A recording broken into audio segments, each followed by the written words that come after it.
Hello मेरे प्यारे बच्चों, सलाम, नमस्ते, खुशामदीद, जय हिंद, जय भारत। बहुत बहुत स्वागत है आपका यूनिक क्लासेस के ऑनलाइन प्लेटफॉर्म पर। और जैसा कि आप जानते हैं, आपको मिलती है यहाँ पर हिंदी और इंग्लिश दोनों, हिंदी मीडियम और इंग्लिश मीडियम की दोनों क्लासेस। तो आइए, हमारे चल रहा है न्यूमेरिकल की प्रोसेस चल रही है, यानी सीरीज चल रही है। 7 न्यूमेरिकल मैं पहले चैप्टर की करा चुका हूँ। 8वां न्यूमेरिकल है, ये पढ़ लीजिए टाइम को वेस्ट ना करते हुए। कह रहा है स्तर वैद्युत क्षेत्र रेखा एक सतत वक्र होती है। सतत मतलब कहीं पर टूटती नहीं है, वो कंटिन्यू चलती है। कोई क्षेत्र रेखा एकाएक नहीं टूट सकती है। बिल्कुल सही बात है। अगले कह रहा है स्पष्ट कीजिए कि दो क्षेत्र रेखाएं कभी भी एक दूसरे को प्रतिच्छेद नहीं करती हैं। दो क्षेत्र रेखाएं वो कभी भी एक दूसरे को नहीं काटती है। दोनों पे बात कर रहे हैं बारी बारी। तो आइए पहले पे बात कर लेते हैं। ए, वैद्युत क्षेत्र रेखा एक सतत वक्र होते हैं।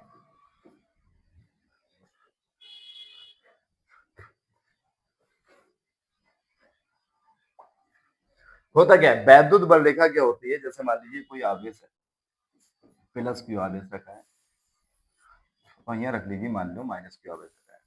इन्हें दिखाते कैसे? इन्हें दिखाते हैं ऐसे, प्लस से निकलती हैं, प्लस से क्या होती हैं? निकलती हैं,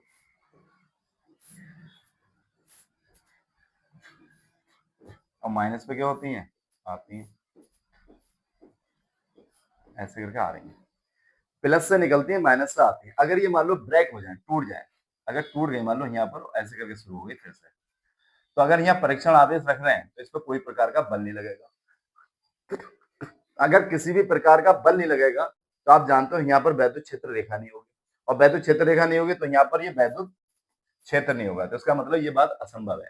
दूसरी कंडीशन जो हमें लिखनी है, लिखना यह कि वैद्युत क्षेत्र रेखा एक सतत वक्र होती है। वैद्युत क्षेत्र रेखा की खासियत होती है कि उसके किसी भी बिंदु पर अगर स्पर्श रेखा खींची जाए, कौन खींची जाए? स्पर्श रेखा खींची जाए, तो वैद्युत क्षेत्र की दिशा को व्यक्त करती है। अब मान लीजिए टूट गई, जैसे यहाँ टूट गई, अब यहाँ टूट गई तो यहाँ जगह मतलब वैद्युत क्षेत्र रेखा ही नहीं है। रेखा नहीं है तो उसकी स्पर्श रेखा नहीं खींच सकते, स्पर्श रेखा नहीं खींच सकते तो उसकी दिशा नहीं बता सकते, दिशा नहीं बता सकते तो इसका मतलब वैद्युत क्षेत्र की कोई दिशा नहीं हुई, तो यानी वैद्युत क्षेत्र नहीं हुआ। जब वैद्युत क्षेत्र नहीं हुआ तो वैद्युत बल रेखा नहीं हुई, या वैद्युत क्षेत्र रेखा नहीं हुई, तो ये बात क्या हो जाएगी? असंभव हो जाएगी। तो ये लिखना है कि वैद्युत क्षेत्र रेखा एक सतत वक्र होती है, चूंकि वैद्युत क्षेत्र रेखा के प्रत्येक बिंदु पर, हर एक बिंदु पर, मान लो यहाँ यहाँ यहाँ यहाँ ऐसे करके वैद्युत क्षेत्र का है, तो यहाँ यहाँ यहाँ यहाँ हर जगह हम क्या खींच सकते हैं? कि स्पर्श रेखा खींच सकते हैं। और स्पर्श रेखा क्या होती है? स्पर्श रेखा वैद्युत क्षेत्र की दिशा व्यक्त करती है। मान लो टूट गई तो यहाँ वैद्युत क्षेत्र रेखा ही नहीं है। जब नहीं है तो यहाँ स्पर्श रेखा नहीं खींच सकते, स्पर्श रेखा नहीं खींच सकते तो वैद्युत क्षेत्र की दिशा नहीं बता सकते। जब दिशा नहीं बता सकते इसका मतलब ये असंभव हो गया, क्योंकि यहाँ वैद्युत क्षेत्र नहीं होगा। जब वैद्युत क्षेत्र है तो उसकी हम दिशा भी बता सकते हैं। तो वही बात लिखनी है कि वैद्युत क्षेत्र रेखा एक सतत वक्र होती है, चूंकि वैद्युत क्षेत्र रेखा के प्रत्येक बिंदु पर स्पर्श रेखा स्पर्श रेखा खींची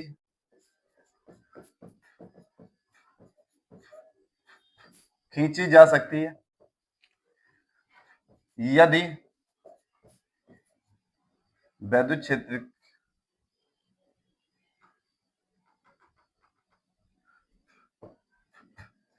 वैद्युत क्षेत्र की सतत वक्र होती है, चूंकि वैद्युत क्षेत्र रेखा के प्रत्येक बिंदु पर स्पर्श रेखा खींची जा सकती है, जो कि वैद्युत क्षेत्र की दिशा को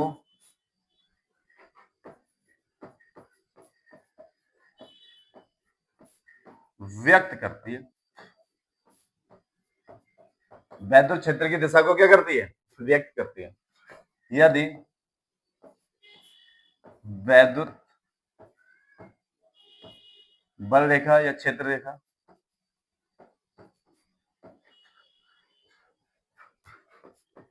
एक का एक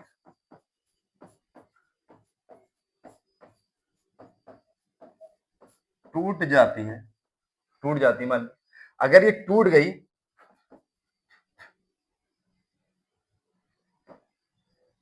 तब उस बिंदु पर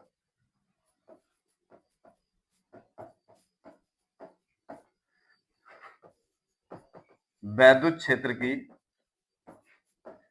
दिशा को नहीं बताया जा सकता है, जो कि असंभव है। उस बिंदु पर हम वैद्युत क्षेत्र की दिशा ही नहीं बता सकते, जो कि असंभव है, इसलिए वैद्युत क्षेत्र रेखाएं कैसी होती हैं? सतत वक्र होती हैं। कैसी होती हैं? सतत वक्र होती हैं। आइए अगले पॉइंट में हम बात करते हैं।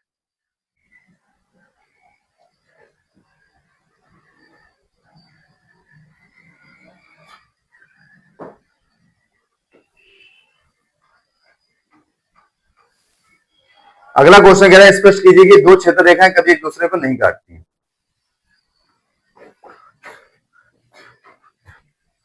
B answer.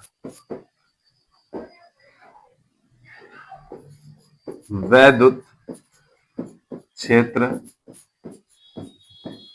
रेखाएं परस्पर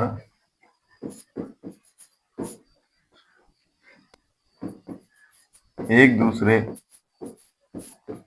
को नहीं काटती, यानी प्रतिच्छेद नहीं करती, नहीं काटती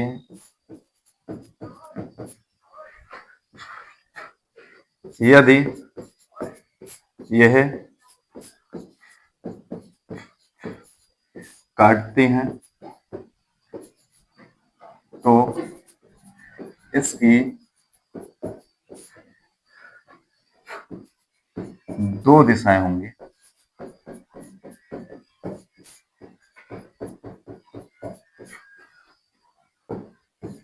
दो दिशाएं होंगी जो कि असंभव है।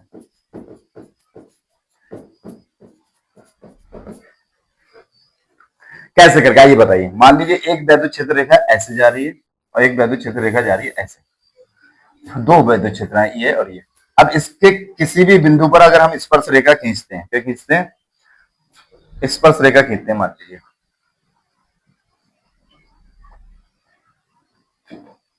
ये स्पर्श रेखा खींची मैंने ऐसे इस बिंदु पर, और इसके किसी बिंदु पर स्पर्श रेखा खींची, मान लीजिए ये खींची ऐसे। अगर इससे आगे बढ़ाऊं तो ये ऐसे जाएगी, इससे आगे बढ़ाऊं तो ये ऐसे जाएगी।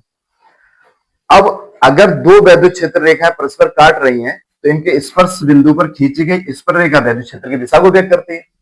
तो ये वैद्युत क्षेत्र की दिशा व्यक्त कर रही है इधर और ये कर रही है इधर। तो क्या वैद्युत क्षेत्र की दो दिशाएं हो सकती हैं? नहीं। अगर मैं जा रहा हूं तो एक ही डायरेक्शन में जाऊंगा, इसकी दो दिशाएं नहीं हो सकती। तो ये बात जो है वो इम्पॉसिबल है, पॉसिबल है ही नहीं कि अगर ये काटेंगे तो इसकी दो दिशाएं होंगी, जो कि संभव नहीं है। तो भाई हमने लिख दिया वैद्युत क्षेत्र रेखाएं परस्पर एक दूसरे को कभी नहीं काटती, कभी नहीं काटती हैं। यदि ये काटती हैं तो इसकी दो दिशाएं होंगी, जो कि असंभव है। तो ये आंसर हमें देना था कि वैद्युत रेखाएं परस्पर कभी एक दूसरे को नहीं काटती, यदि काटेंगे तो इसकी दो दिशाएं होंगी, जो कि संभव नहीं है। आइए अगला क्वेश्चन में बात करते हैं।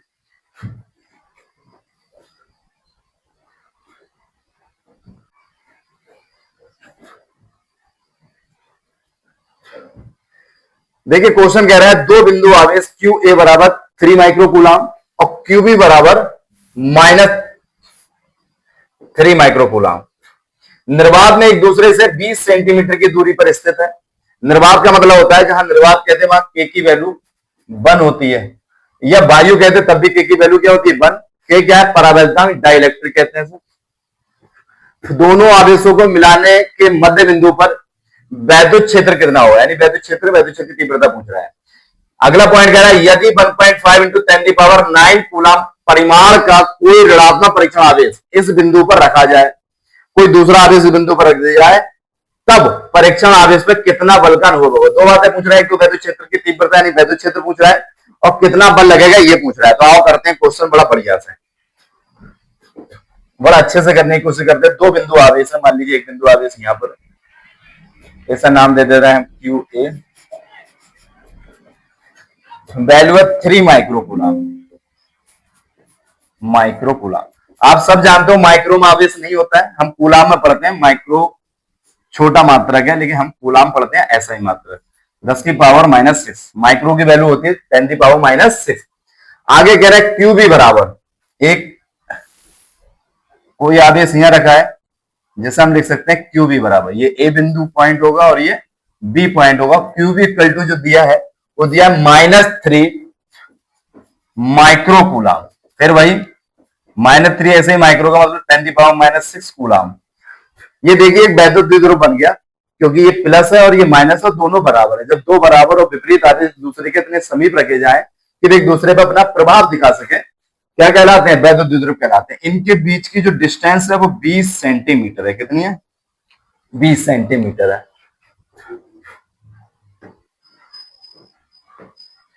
ये जो डिस्टेंस है वो है 20 सेंटीमीटर।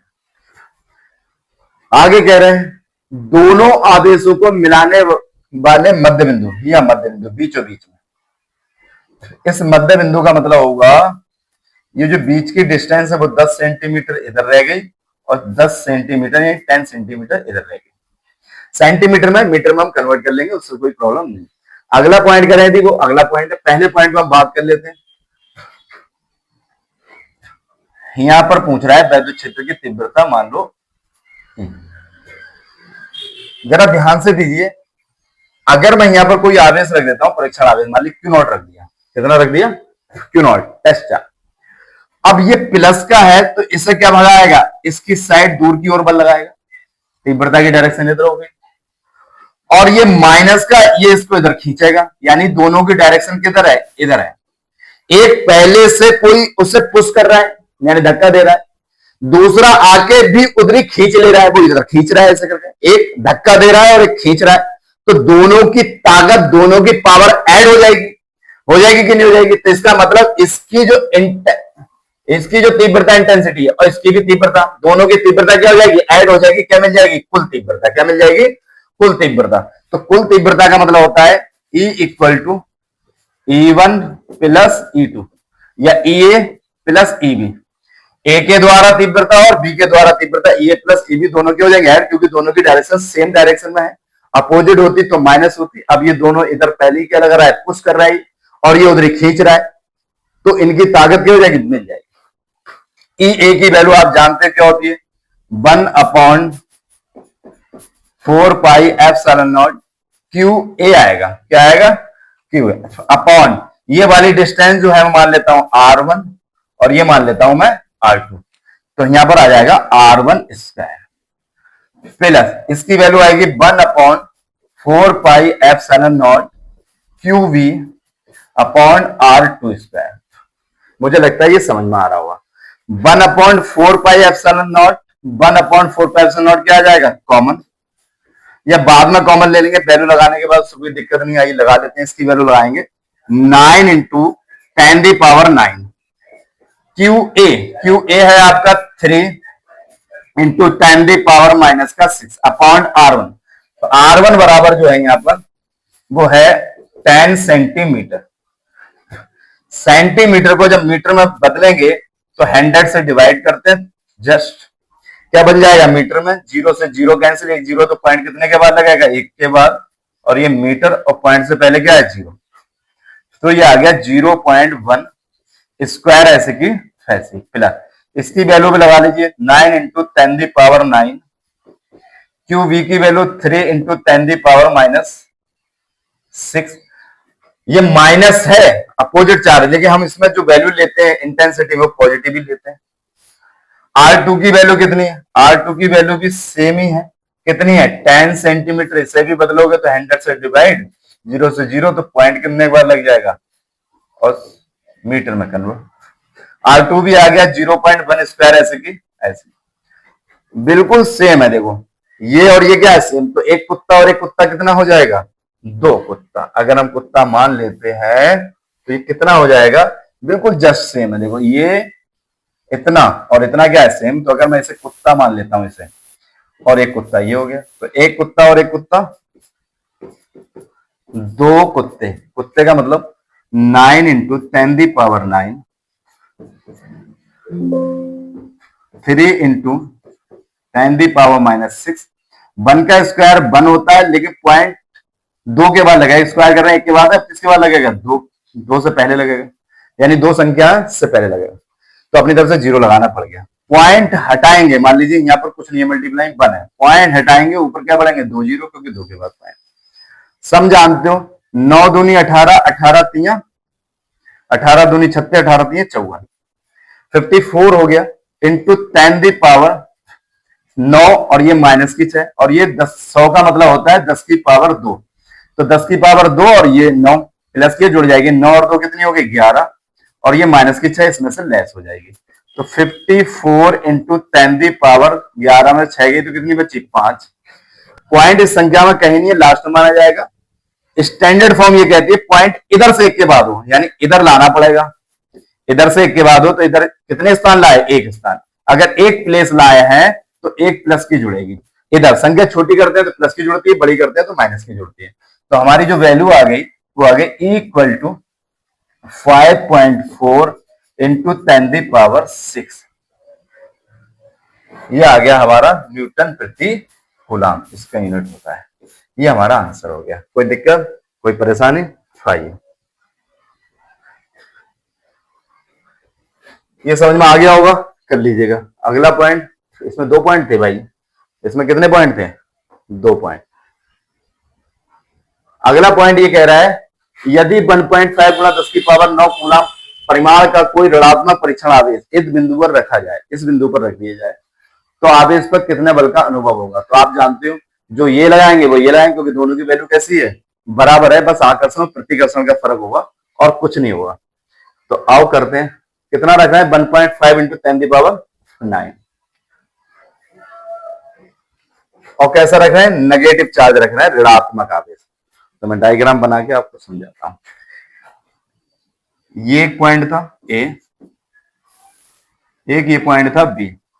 यहां चार्ज रखा था Q equal to 3 into 10⁻6 coulomb. यहां रखा था -3 इंटू 10⁻6 माइक्रो कूलम, वो सॉरी कूलम।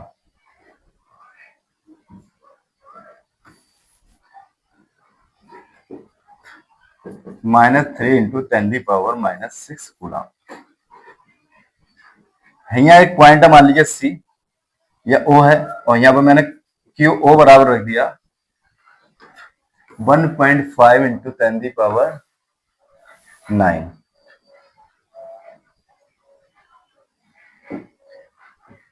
1.5 इंटू 10⁻9 कूलम ऋणात्मक आवेश है, यानी कि माइनस।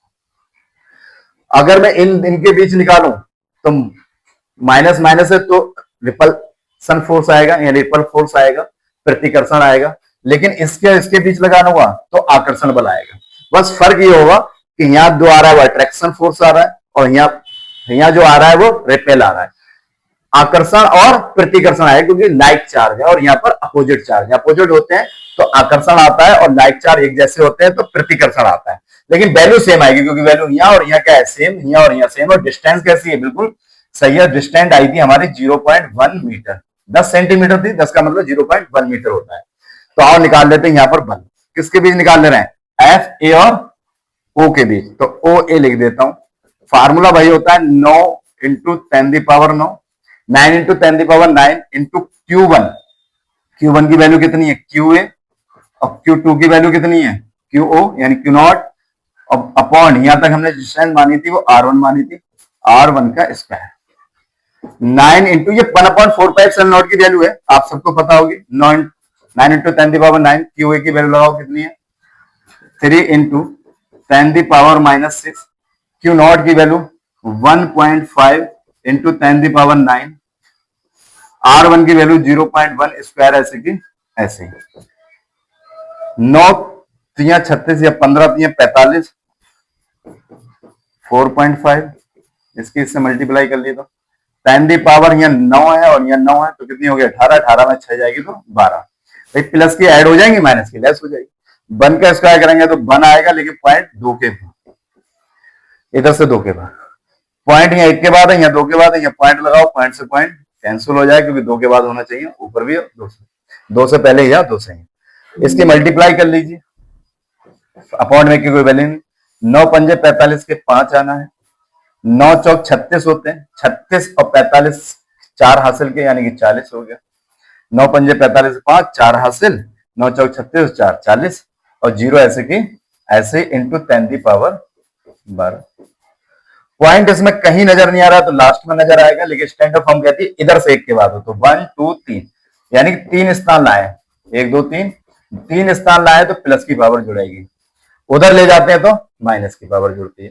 तो ये आ गया 4.05 इंटू 10⁻15 मीटर। ये आंसर आ गया। कौन सा बल लगेगा? आकर्षण। और उन दोनों के बीच निकालो तो कौन सा लगेगा? प्रतिकर्षण। बल के मान दोनों के बराबर रहने, यहाँ पर आकर्षण बल लगेगा। तो समझ में आ गया होगा ये वाला। आगे देखिए,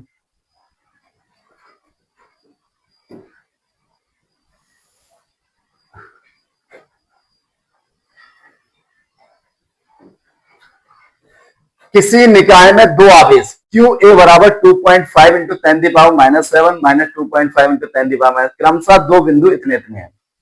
देखिए, पहली वैल्यू जो होती है वो एक्स एक्सिस में होती है, पॉइंट में दिए हो, पॉइंट में दिए होते हैं तो इसे बिंदु बोलते हैं और बोलते हैं। अच्छा, बी पर मान नहीं दिया है, इसका जो पॉइंट है वो ये होगा 0,0 -15 सेंटीमीटर। एक पॉजिटिव में होगा कि नेगेटिव में होगा बिंदु का, चलो खैर समझ लेंगे। 0,0 में प्रिंट हो गया, ये टाइपिंग में गलती हो गई। 0,0 15 सेंटीमीटर है। पहली एक्स एक्सिस पे वैल्यू होती है, दूसरी वाई पर, तीसरी जेड पे होती है। तो इसका मतलब यहाँ भी जेड पे दी होगी, क्योंकि एक्स पे देंगे तो फिर हो नहीं पाएगा, होगा लेकिन प्रॉब्लम क्रिएट करेगा, वो थोड़ा अलग तरीके से होगा। हालांकि क्या होता है, वैद्युत द्विध्रुव बनता ही तब है, एक आवेश इधर हो और एक आवेश इधर हो, दोनों एक दूसरे के कैसे होते हैं? अपोजिट डायरेक्शन में होते हैं, दोनों के मान बराबर और विपरीत होते हैं। तो भाई दिया बराबर और बिल्कुल जस्ट क्या होंगे? विपरीत, इधर होगा और इधर होगा, तो वैद्युत द्विध्रुव का निर्माण करता है। बी पर अवस्थित कुल आवेश तथा वैद्युत द्विध्रुव का आघूर्ण क्या है? ये क्यू है, ये क्यू बी होगा। क्या होगा? क्यू बी, ये क्यू है। और एक डायग्राम बनाते हैं तब आपको ज्यादा समझ में आएगा, बाकी आपको जो मिसप्रिंट है वो बुक्स में देख लीजिएगा। नवा क्वेश्चन है, नवा है, 10वां है, मुझे लग रहा है इसमें भी टाइपिंग मिस्टेक हुई है। आओ यहाँ पर बनाते हैं एक डायग्राम। ये जो लेटी लेटी होती है वो एक्स एक्सिस होती है, ऐसी वाली वाई होती है और ऐसी वाली जेड होती है, ये इधर जेड होती है। या आप इधर जेड दिखा दीजिएगा और इधर क्या दिखा दो? वाई, उससे कोई फर्क नहीं है। ये वाई दिखा दी और ये जेड दिखा दी, एक्स एक्सिस यानी एक्स अक्ष, ये जेड अक्ष और ये वाई अक्ष। ये जेड की पॉजिटिव डायरेक्शन है, लेकिन इसी के विपरीत जाएंगे तो हमें नेगेटिव डायरेक्शन मिलेगी सेम। अगर यहाँ पर मान लीजिए एक पॉइंट और एक यहाँ पॉइंट है, इस पॉइंट के जो कोऑर्डिनेट हैं वो हमारे कितने? 0,0 15 सेंटीमीटर। ये पॉइंट होगा, ओरिजिन पॉइंट कहते हैं, मूल बिंदु कहते हैं। यहाँ पर जो होगा वो 0,0, -15 सेंटीमीटर होगा। माइनस ये बता रहा है कि ऋणात्मक दिशा में है और ये किधर है? पॉजिटिव यानी कि धनात्मक दिशा में है, तो दूरी कितनी होगी? ये 15 ही होगी और ये भी 15 होगी, बस ये बता रहा है ये माइनस डायरेक्शन में। तो 15 और 15 इन दोनों के बीच की जो दूरी हो गई वो 15 और 15 हो गई 30 सेंटीमीटर। कितनी हो गई? 30 सेंटीमीटर। और आप जानते हो वैद्युत द्विध्रुव में जो दूरी लिखते हैं वो डी से भी लिखते हैं और 2l से भी लिखते हैं, तो हमने 2l से लिख दी। किससे लिख दी? यहाँ एक बिंदु है ए और यहाँ पर जो आवेश है क्यू ए बराबर है 2.5 इंटू 10⁻⁻7 कूलम। यहाँ जो आवेश है वो क्यू बी है, उसका आवेश 2.5 इंटू 10⁻�7, ये माइनस का और ये प्लस का, तो बराबर और विपरीत आवेश होते हैं, एक दूसरे के अपोजिट रखे होते हैं, ये वैद्युत द्विध्रुव का निर्माण करते हैं। वैद्युत द्विध्रुव की अगर आपने डेफिनेशन पढ़ी हो तो मैं इस न्यूमेरिकल को करता हूं। कह रहे हैं पर अवस्थित कुल आवेश तथा वैद्युत द्विध्रुव का आघूर्ण, कुल आवेश है।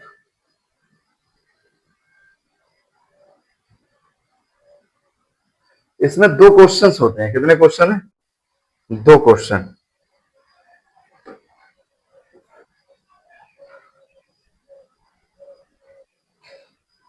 द्विध्रुव पर कार्यरत बल आघूर्ण का परिकलन कीजिए। कुछ क्वेश्चन में मिस्टेक है, उसमें कह रहे हैं कुल आवेश यानी वैद्युत द्विध्रुव का आघूर्ण पूछ रहा है, कुल आवेश नहीं, थोड़ा सा मिसप्रिंट हो गया है। वैद्युत द्विध्रुव का आघूर्ण पूछ रहे हैं, वैद्युत द्विध्रुव के आघूर्ण को लिखते हैं पी से, पी बराबर क्वेश्चन मार्क। ये जो बीच की दूरी है इसे लिखते हैं 12 से, 12 बराबर 30 सेंटीमीटर आया।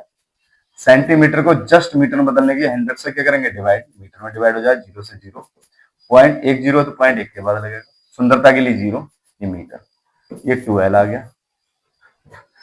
दोनों आवेशों में कोई एक आवेश ले लो, तो हमने क्यू ए ले लिया, 2.5 इंटू 10⁻⁻⁷ चाहे ये ले लो।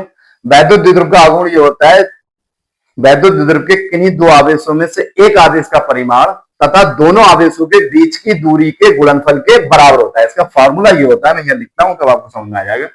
P इक्वल टू सूत्र है, P equal to Q into 2L।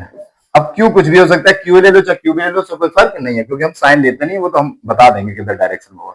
Q की वैल्यू जो है वो कितनी है, 2.5 इंटू 10⁻⁻⁷ इंटू 12, 12 की वैल्यू कितनी है 0.3, मल्टीप्लाई कर लीजिए, 25 तियां 75 होता है, इंटू 10⁻⁷।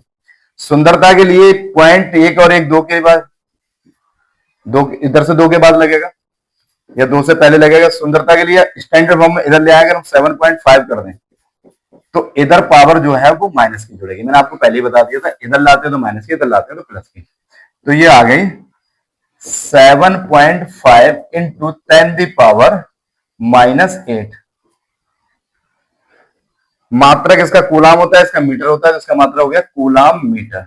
अब इसकी डायरेक्शन अगर पूछे तो किधर होगी, तो जेड अक्ष की ऋणात्मक दिशा में होगी। किधर होगी,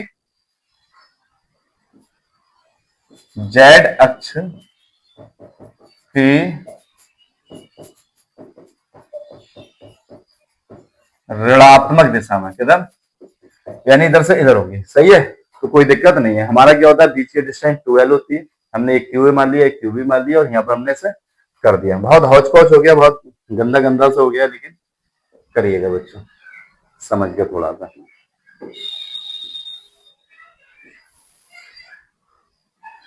देखिए वैसे ही क्वेश्चन और आया, तो यहाँ और अच्छे से समझ लेंगे, वहां थोड़ा सा हौच पौच हो गया, तो दोबारा करवाना चाहो तो कमेंट में बता दें, दोबारा करा देंगे। 4 इंटू 10⁻⁻⁷ सेंटीमीटर द्विध्रुव आघूर्ण, द्विध्रुव के आघूर्ण को लिखते हैं बच्चों पी से भी बताया था।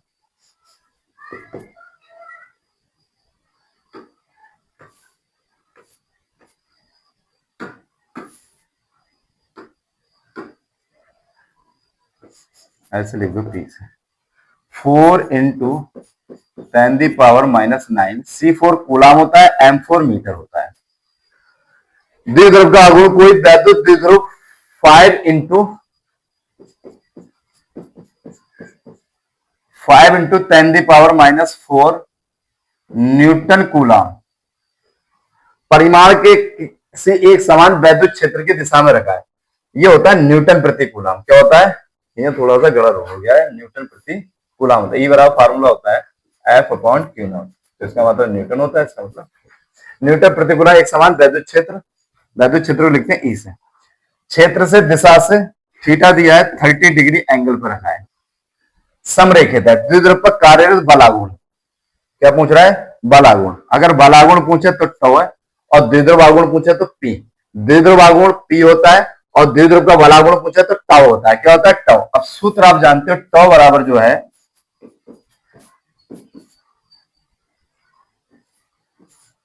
टाउ बराबर होता है पीई साइन थीटा। अगर आपने प्रूफ किया हो तो ये प्रूफ भी किया होगा और देखा होगा कि एक समान वैद्युत क्षेत्र में वैद्युत द्विध्रुव को रखा जाए तो उस पर वॉल्यूम कार्य करता है, इसलिए वॉल्यूम का आघूर्ण टाउ बराबर पीई साइन थीटा होता था।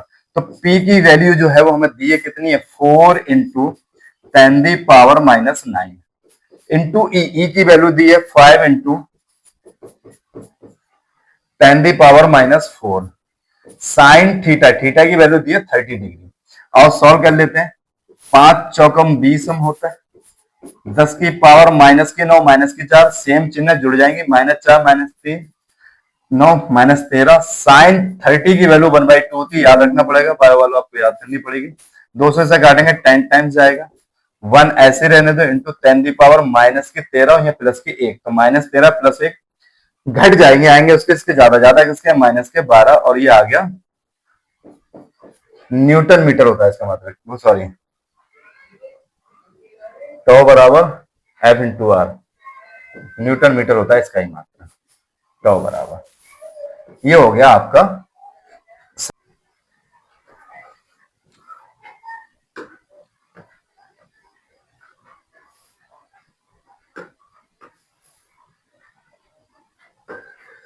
अगला क्वेश्चन कह रहा है ऊन से रगड़े जाने पर, कोई ऊन का टुकड़ा है उससे रगड़े जाने पर कोई पॉलीथीन का टुकड़ा, किसी भी पॉलीथीन का टुकड़ा ऊन से रगड़े जाने पर पॉलीथीन का टुकड़ा 3 गुणा 10 की पावर माइनस 7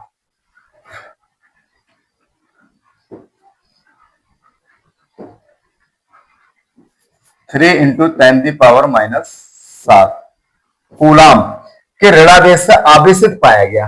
पॉलीथीन के टुकड़े पर जो आवेश है वो कैसा है, ऋणावेश है, माइनस का है। ए पॉइंट कह रहा है स्थानांतरित किस पदार्थ से किस पदार्थ पर इलेक्ट्रॉन की संख्या आकलित कीजिए।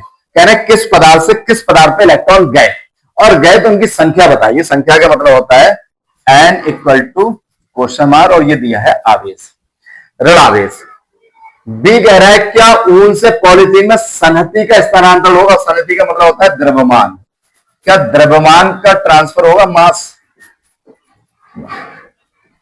तो आपको अगर होता है तो उसका द्रव्यमान भी बताना है, यानी आपको क्या बताना है, द्रव्यमान, टोटल द्रव्यमान। टोटल द्रव्यमान को अगर हम लिखें तो कैसे लिख सकते हैं, कैपिटल एम से।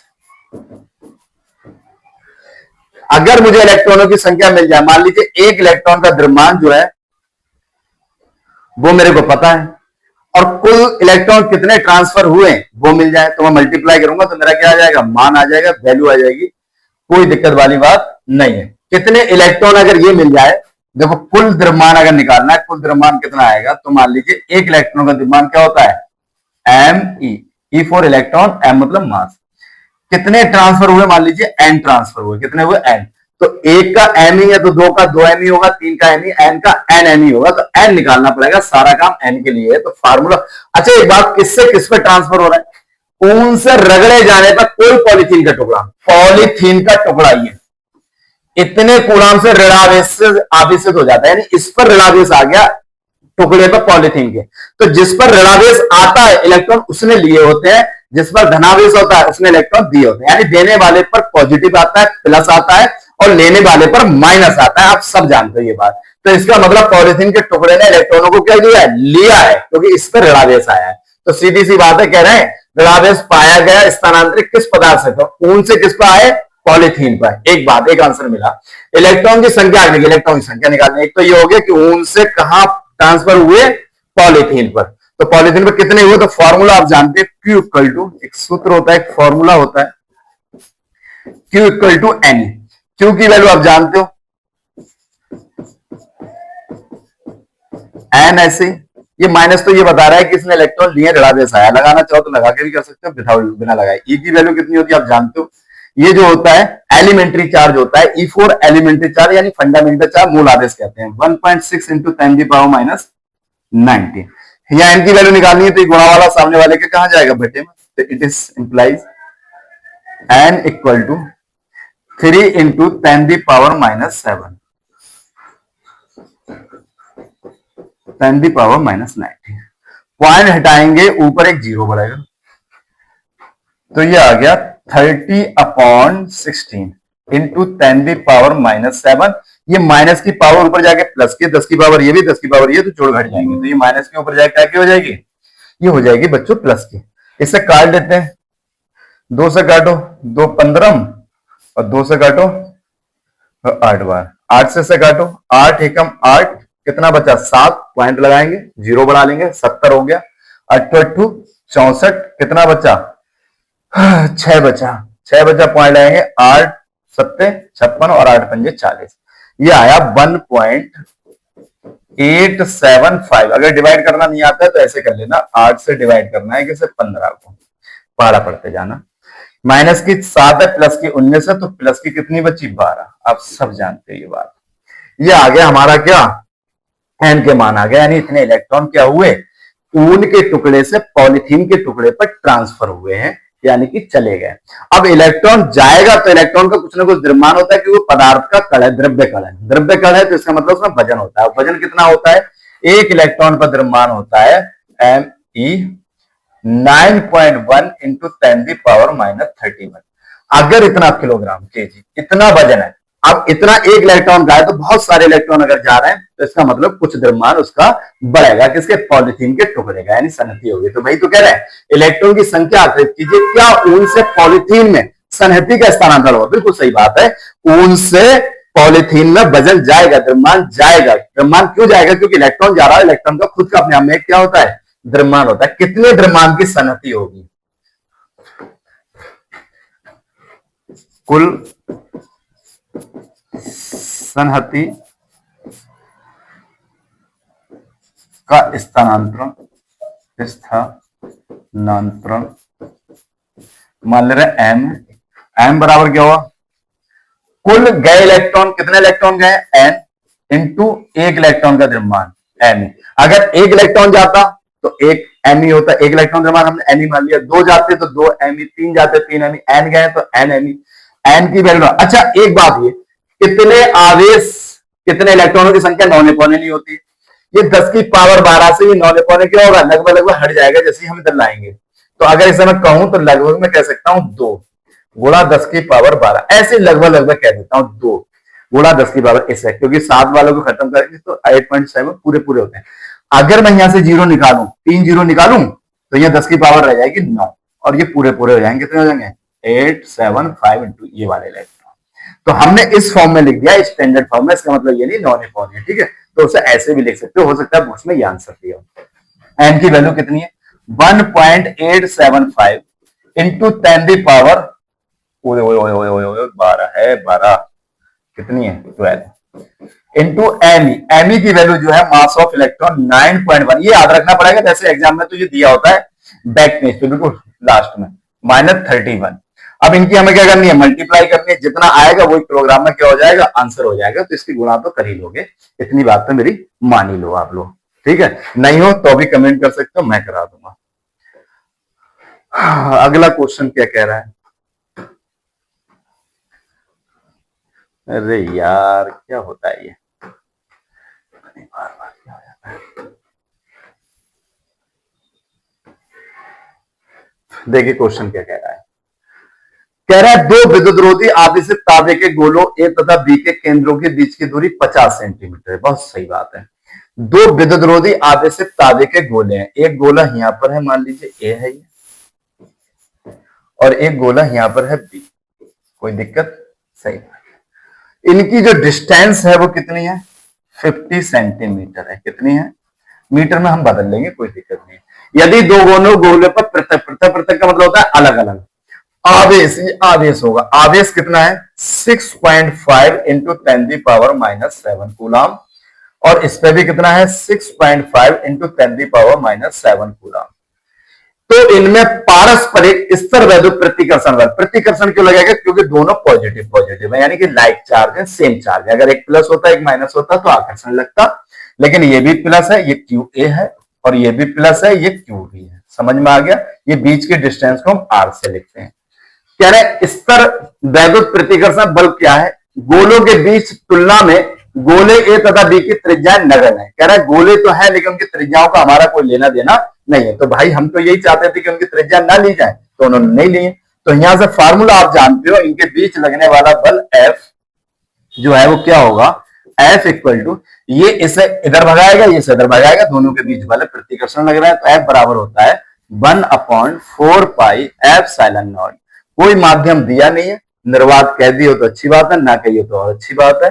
तो हम क्या मानेंगे, निर्वात मानेंगे, वैक्यूम मानेंगे। तो के की वैल्यू है, यहाँ के लगाते लेकिन के की वैल्यू बन लेंगे, तो क्यू ए आएगा यहाँ इंटू क्यू वी आएगा अपॉन आर स्क्वायर आएगा।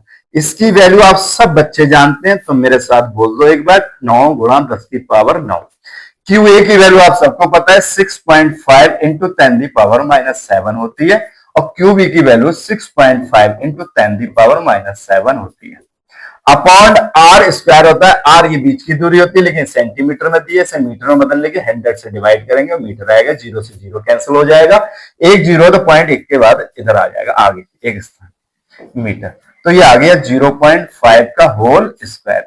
अब इससे मेरे को क्या करना है, सॉल्व करना है। आप कर पाओ तो अच्छी बात है, पेन और कॉपी उठा लो, मेरे साथ करो, मैं भी कर देता हूं। तो कितना आएगा 9 इंटू 10 दी पावर 9 6.5 इंटू 10 6.5, पहले इसे और इसे लिख ले रहे हैं, फिर 10 -7 -14, क्योंकि सेम साइन है, जुड़ जाए। 5 का स्क्वायर 25 होता है, पॉइंट लेकिन 2 के बाद लगाएगा, क्योंकि स्क्वायर कर रहे हैं। 1 के बाद यहाँ, 1 के बाद यहाँ, 2 के बाद यहाँ हो गया, 2 के बाद यहाँ हो गया, काट लो। 5 से काटो 55 25, 13 पंजे 65, 13 बार जाएगा। इससे काटो, ये भी 13 बार जाएगा। 13 13 में 169 होता है, जानते हो। 13 का स्क्वायर 169 होता है। 10 की पावर प्लस की 9 है और ये माइनस की 14 है। 9 की गुणा कर दो, 9 ने 81, एक बचा, 8 हासिल का है, आप जानते हो। 9 छक 54, 9 पंजे 45, 9 छक 54, 54 और 8 होता है 62 का 2, 6 हासिल का होता है। 9 एकम 9 और 6 15 इंटू 10 की पावर प्लस की कम है, माइनस की ज्यादा, तो माइनस की बचेगी 5, क्योंकि प्लस माइनस जुड़ते नहीं है, घटते हैं, आते उसके इसके ज्यादा होते हैं। देखिए यहाँ पर क्या होता है, अगर मैं यहाँ पर इसे क्या करता हूं, 15, इसे स्टैंडर्ड फॉर्म में लाता हूं, पॉइंट यहाँ पर है, तो कितने स्थान ला रहा हूं, 3, 1 2 3। तो देखो मैंने संख्या कम की है, तो यहाँ पर प्लस की पावर जुड़ेगी, कितनी, 3। तो ये हो गया 1.21 इंटू 10 की पावर माइनस का 2, और आंसर आएगा न्यूटन, और कौन सा, प्रतिकर्षण बल लगेगा।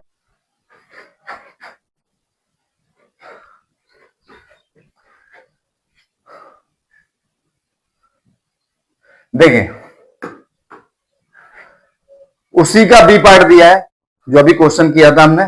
क्वेश्चन नंबर था हमारा 12वां था, क्या था पता नहीं। यदि प्रत्येक गोले पर आवेश की मात्रा दोगुनी हो, कितनी हो, दोगुनी, गोले पे मात्रा कितनी हो, ये वाला था 6.5, यानी दोगुनी कर दी जाए। क्या कर दी जाए, दोगुनी।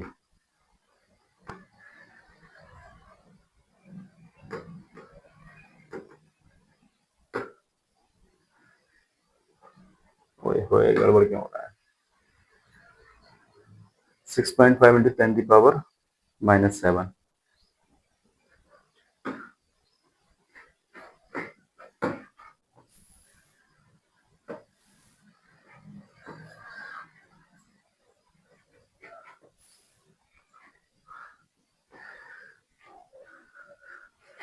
अभी जो था वो उसी का बी पार्ट दिया है। एक गोला ये है, एक गोला ये है, ये ए था, ये बी था, इनके बीच की डिस्टेंस 50 सेंटीमीटर थी, पीछे आप देख सकते हैं। इसके जो आवेश था चार्ज क्यू ए बराबर वो 6.5 इंटू 10 की पावर -7 कूलाम था। ये 6.5 इंटू 10 की पावर -7 कूलाम था क्यू बी। आपको समझ आ रहा होगा। ये कह रहे हैं यदि प्रत्येक गोले पर आवेश की मात्रा दुगनी कर दी जाए, आवेश की मात्रा कितनी कर दी जाए, मान लीजिए क्यू ए है,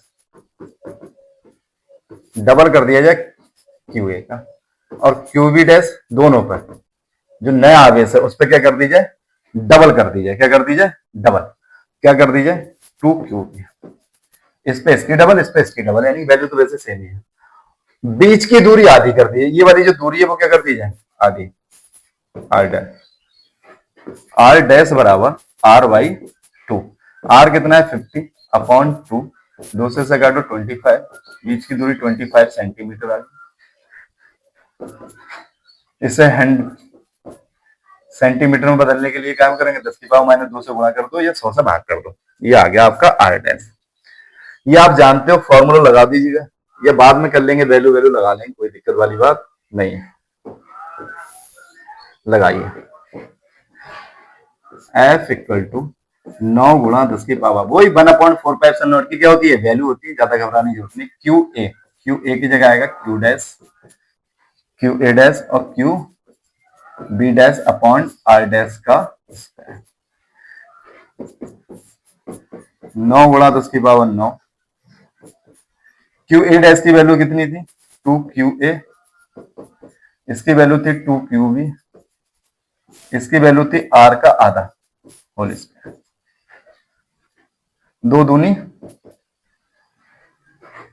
दो दूनी आया 4 इंटू 9 गुणा 10 की पावर 9।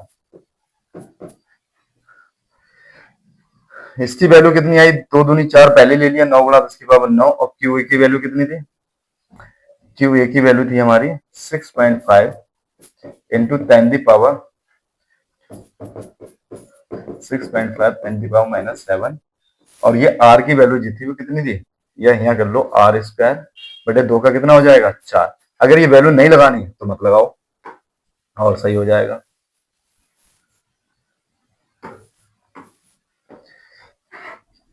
तो फार्मूला होता है एफ इक्वल टू 9 गुणा 10 की पावर 9, इसकी जगह 2 क्यू है, इसकी value 2 Q B upon R बटा 2 का होल स्क्वायर। 2 दूनी 4 गुणा 9 गुणा 10 की पावर 9, क्यू ए की वैल्यू क्यू बी की वैल्यू आर का स्क्वायर 2 का स्क्वायर 4 होता है, बटे का 4 कहाँ जाएगा ऊपर, 4 चौक 16 इंटू 10 की पावर 9